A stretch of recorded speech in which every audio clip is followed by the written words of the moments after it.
సోనియా గాంధీకి అయితే ఇస్తారు తెలంగాణ రావడానికి, తెలంగాణ పొందడానికి. సోనియా గాంధీ గారిని ఎక్కువ ఫోకస్ చేసి ఎందుకు మాట్లాడతాం?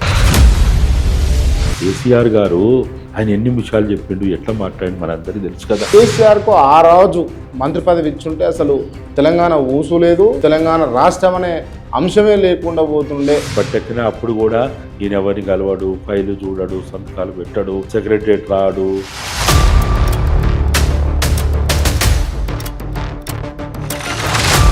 ఒక మంత్రి పదవి ఇయ్యనందుకే రాష్ట్ర సాధన అనేది ఇది రాజకీయ పక్షుల కోరిక కాదు, ఇది ప్రజల కోరిక.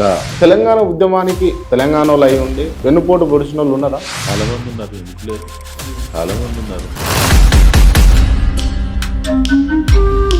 టీఆర్ఎస్ పార్టీని కాంగ్రెస్ లో విలీనం చేస్తా అన్న కమిట్మెంట్ ఉండేనా? తెలంగాణ తెచ్చుకునేది ఎందుకు?